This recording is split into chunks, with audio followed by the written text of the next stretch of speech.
With that, we're bringing on Seth. Are you ready, Seth? I'm ready. How's it going, Derek? Really great. I think you're going to be tying this together so nicely because we're talking about kind of enriching data, let's say, or enriching personally identifiable information and understanding more about our customers and then figuring out how to use that. So we're going to do a little tech showcase here for everybody watching and just get to know ShopFluency and what you're up to. So if you want to share your screen and just hit us with the pitch and the magic that happens with your tool. And take us around. Yeah. Awesome. Perfect. Well, thanks for having me. And I agree, the follow-up from that last conversation will be great. What I'd like to talk about today, let me know when you can see my screen here. Looks good. Awesome. You want to make it bigger? Yep, I will do that right now. Perfect. Awesome. Well, what I'd like to talk about today is a good follow-up from what we were just talking about. What happens if someone hasn't yet responded to a survey or isn't going to? What can I learn about that customer and how can I use that information to make better decisions? And so I will jump right in if that works for you. So we are ShopFluency. Tell you a little bit more about ShopFluency and then walk through some information with you today. Our goal is to help growing direct-to-consumer brands like Alchemy Bikes or Fish HIPPIE to acquire new customers, reduce their advertising costs, and increase their lifetime value. We've spent the last 20 years helping really big brands, companies like Kohl's and Party City, and our goal has been to take all of the learnings and information that we've developed by working with these really big brands and empower these growing challenger brands with that same kind of information that used to be reserved for big brands with big budgets and big teams. And so now our goal is to enrich data. We'll talk more about it, but like Derek said, we have a database of 128 million US households, and we have demographic data that we can enrich a merchant's transactional customers with and create custom profiles for a brand. And once we create those profiles, that allows the brand to be extremely focused and targeted to know who that 20% of the US population that they care about, whatever that percentage is, and to speak relevantly to that audience. And I'll walk you through a little bit more about what that means. Before I do, a couple things that I want to talk about today. The first is really about knowing your numbers. And I'll explain more what I mean by that, but this is something some of you may leave with a little bit of homework, some things to work on, but at the end of the day, there are certain numbers that need to be central to the success of a business.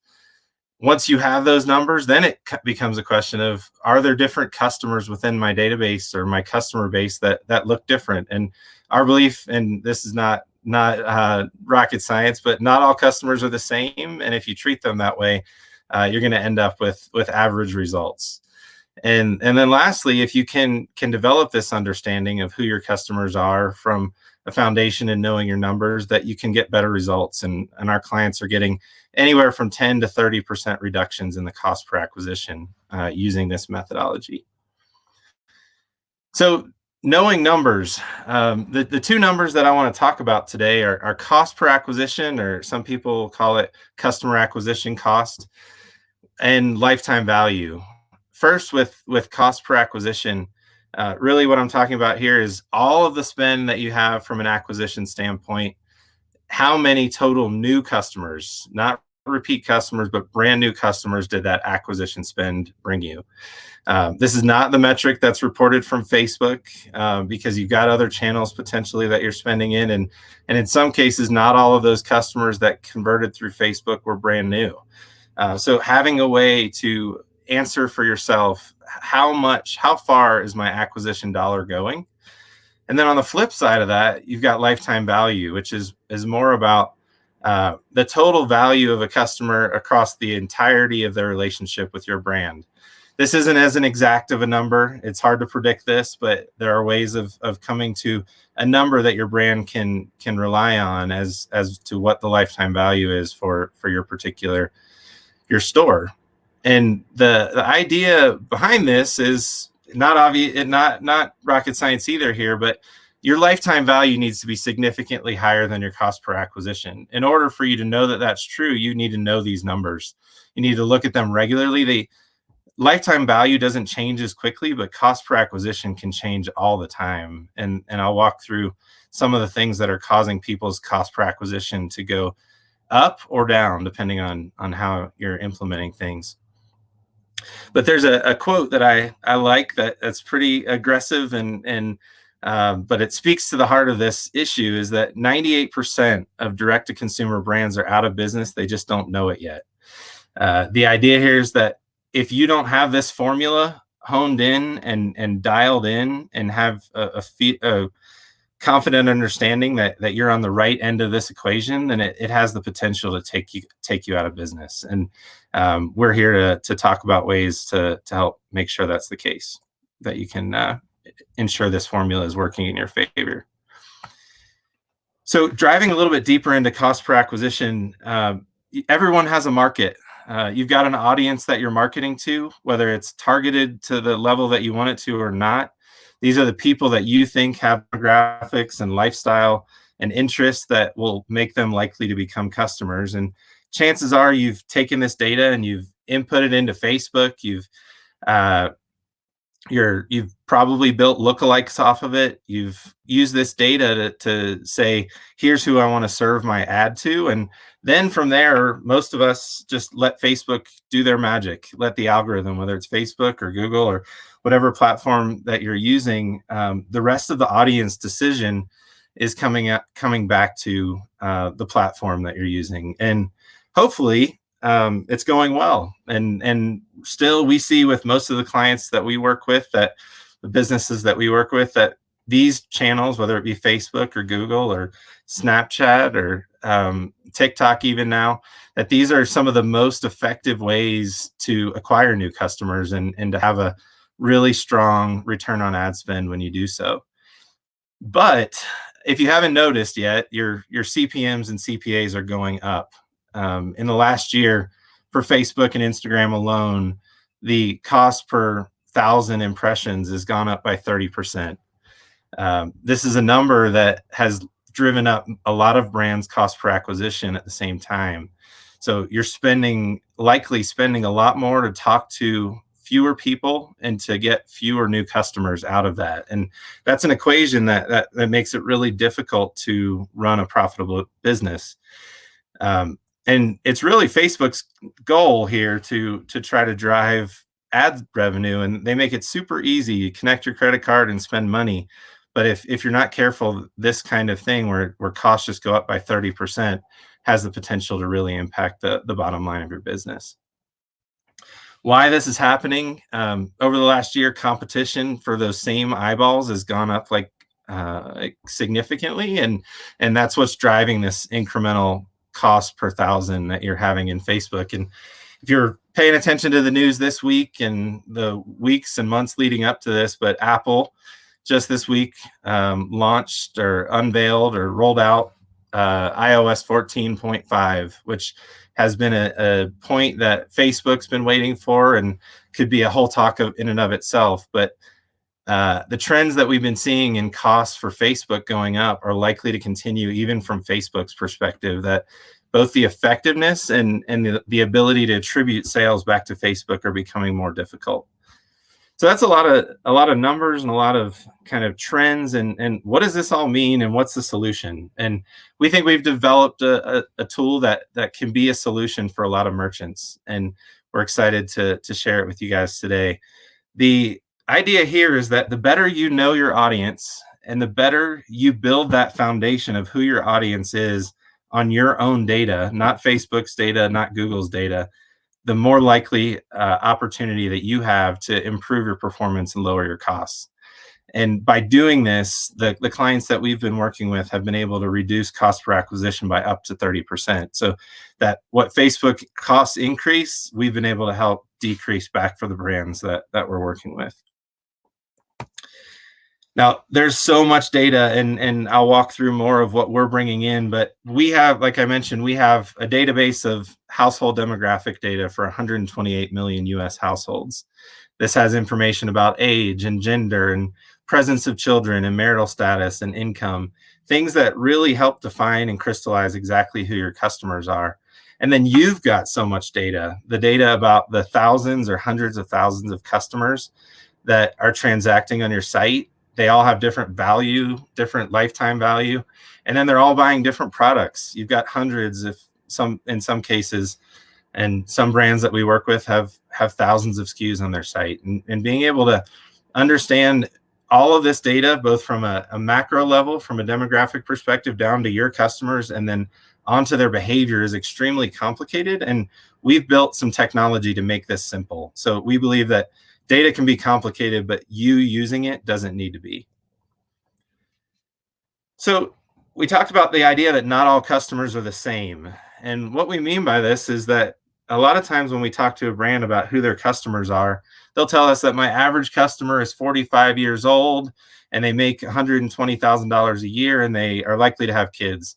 And that is great. That is a perfect starting point. And if that's where you are, we tend to see that if we use an average demographic like that to define our customers, we're going to likely find more average customers. But if we can go a level deeper to understand who is making up that customer base, we have the opportunity to really unlock a segment of our customer base that has the potential to really drive significant reductions in our cost per acquisition and increases in lifetime value. So this is just an example. The idea here is that in this case, there are 5 different demographic profiles that get created from a customer base. We've got everything from people that are 33 years old all the way up to 64, and people that are households that are making $73,000 all the way up to $210,000. So these are distinctly different. Here, when we're making these, we care just about making as distinctly different groups as possible. And then from there, you'd be surprised how many different behaviors and propensities these people have just based on the different demographic groups that are created. So just an example of that, in this particular case, each of these customers, based on their different demographics, has a different likelihood to become your customer. It's based on how likely are they to need the product that you offer? How likely are they to be able to afford the product that you offer or just desire it? And so this just naturally breaks out this way for this particular brand, that they've been able to acquire on a comparative basis 12.6% of this balanced bliss profile and only 1.4% of the practical parents one at the bottom. And so each of these groups have natural propensities to be customers, and we have the opportunity to either use that natural propensity or to ignore it and to continue to base our targeting off of averages. And so in this particular case, this brand's best customers would be these balanced bliss and finer family profiles. And so they have the opportunity here of, I can continue to go after everyone and build my lookalikes off of everyone, or I can focus on this top 2 groups of people that make up about 20% of the US population. So it's still a huge opportunity. But I can increase my conversion rate overall from 5% to 9.7 as I go forward with my targeting. And therefore, I'm able to help Facebook by weeding out some of the people that I know already aren't going to become customers. And I can also make my lookalike audience that I'm building in Facebook for my paid ads start with a population of people that already look much more similar to each other. So it only helps Facebook improve its ability to build lookalikes and ultimately lower your cost per acquisition. How it works, our goal here is to be, like I said, it doesn't need to be complicated to use this. We try to make it super easy for the brands and merchants that we work with. We integrate with Shopify and a number of other e-commerce platforms where as soon as the access has been given to the data, we are able to download that data, append household level demographic data, and use a machine learning process to create these profiles for your particular brand.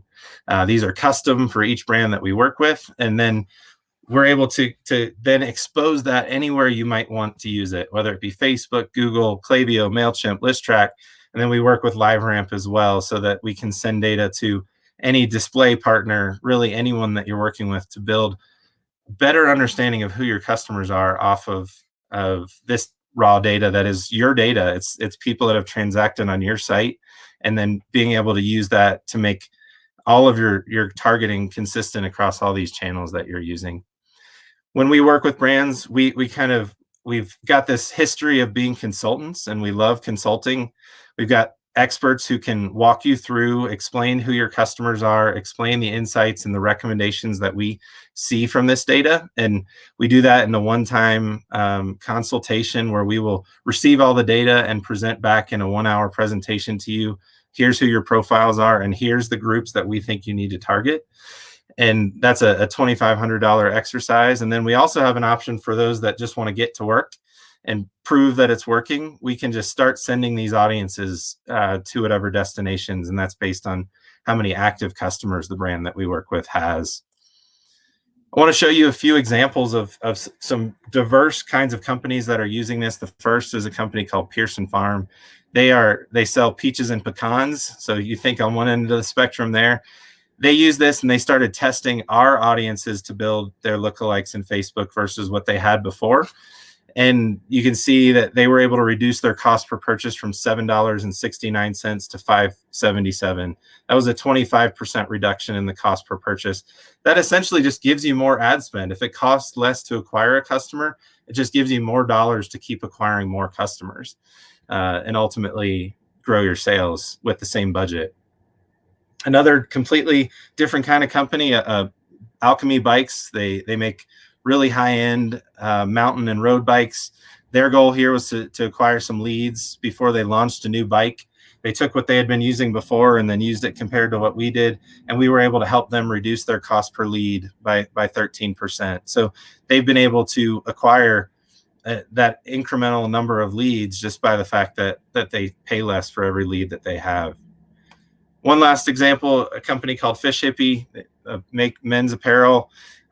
Again, here they tested this against their own best audiences and things that had been their tried and true, and we've been able to help them reduce their cost per purchase by 24% and increase their return on ad spend by 53%, which means that the people that we're acquiring are not only coming in at a less expensive rate, but they're spending more when they do. So we're finding people with that high lifetime value potential. And the last thing I wanted to share with you guys, it's easy to get started. Excited to chat with as many of you that would like. Like I said, it takes less than an hour to start using this.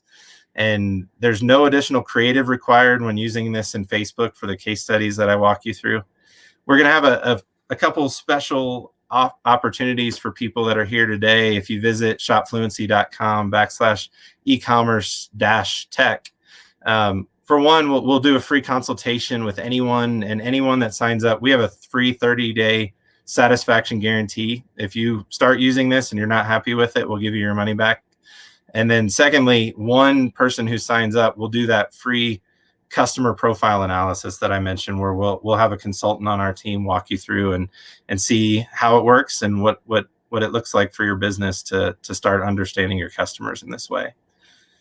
So awesome. Excited to be here, and thanks, Derek.